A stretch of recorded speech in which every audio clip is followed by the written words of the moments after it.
Hello mga trupa, nandito tayo ngayon sa tabing ilog. Ayan, yan. Ito yung bike natin, Sagmeet. Shoutout. Tsaka marami nakatambay dito. Papahangin. Masarap yung hangin dito. Presko. Ayan.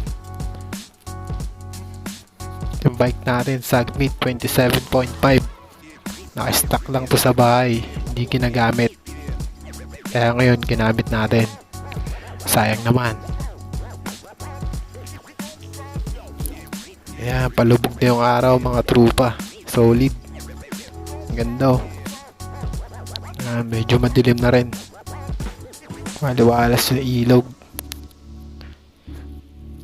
Ayan, tsaka sobrang lakas ng hangin dito mga trupa.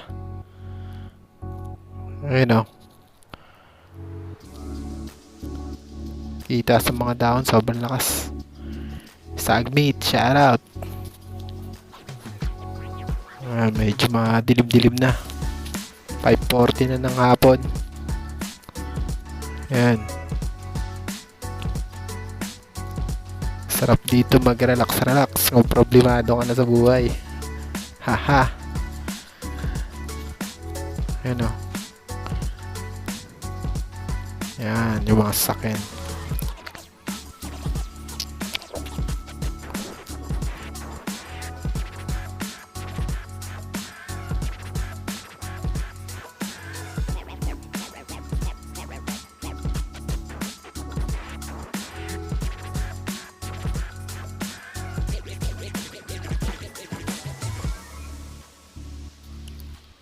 Ayan mga trupa, yan sinusum natin yan. Marami itik dyan, marami nag-aalaga dyan, sobrang dami. Hindi kasi natin makuhanan ng video kasi malayo eh. Pero dami itik dyan.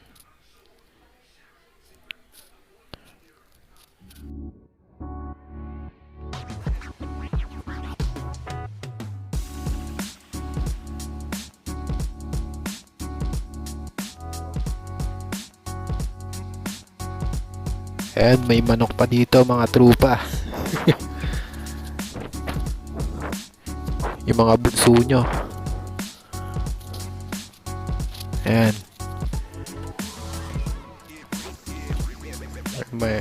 Inaantay natin yung mga bangka na dumaan eh. Ayan, may isang ipapalapit to.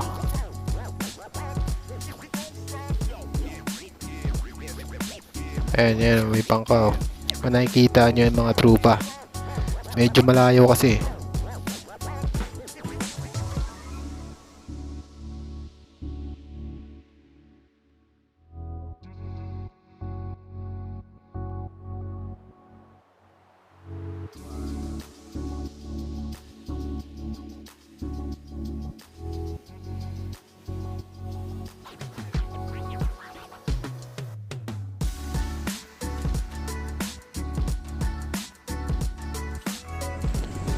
Yeah, yung may bangka oh. Ganda ng view mga trupa. Ayan oh. Yan. Kalmado at banayad yung biyahe ni kuya.